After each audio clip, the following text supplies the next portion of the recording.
So Center for Civil Liberties started documented war crimes in 2014. Firstly, we're going to the Crimea, but when Crimea was totally occupied, we don't have a possibility to collect evidence and testimony there.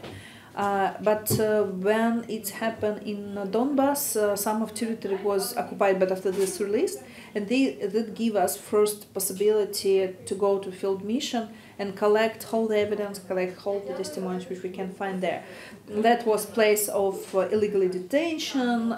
We exactly find 87 place of illegal detention, whole the territory of Donbass, and we collect all this evidence 8 years, but now starting from 22 February, together with Kharkiv human rights groups and Ukrainian Helsinki Union.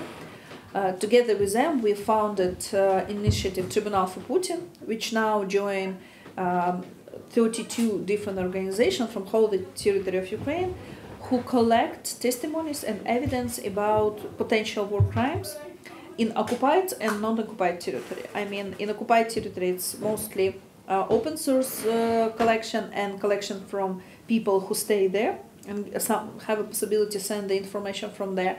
But any other territory which releasing or was not occupied, we have a possibility to go to field mission.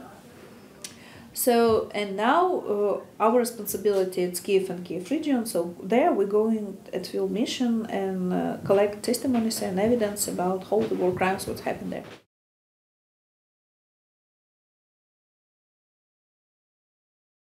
So we have joint position with Ukrainian state in this way. We know that main war crime, it's exactly crime of aggression. Because if we will speak about all the people who handily do war crimes, sure they need to be punished, but most of them mostly will be killed during the battlefields actions. Exactly high level of political management of Russia Federation who make this decision, who using budget of Russia Federation huge from oil and gas, using for such like targets like aggressive acting against neighbors. So people who started all of this propaganda campaign and give like totally fair information for all of these citizens, all of this, it's concrete numbers of person. It's a Putin, it's government, it's exactly parliament, and it's concrete person who make this decision and who implement them. So crime of aggression is punishing exactly this decision, started aggression. And this aggression started in 2014. All of this need to be exactly punished.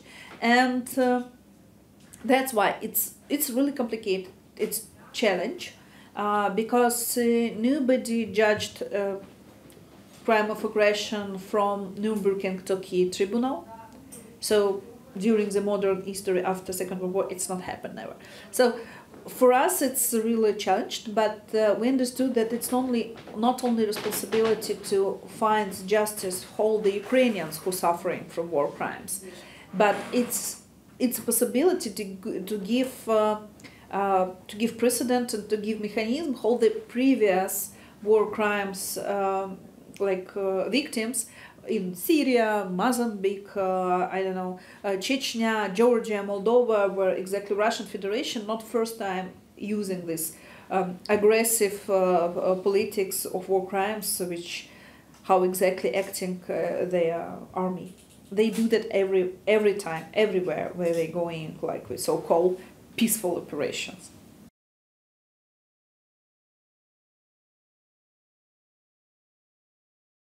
Like special tribunal, it's a mechanism which one of the best way it's accepting by and creating by General Assembly.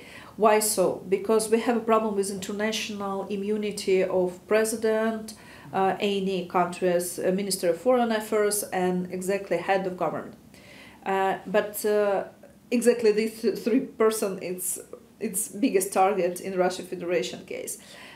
So acceptation by international organization give us possibility to exactly don't mention about this international immunity and punished concrete person who makes such decision.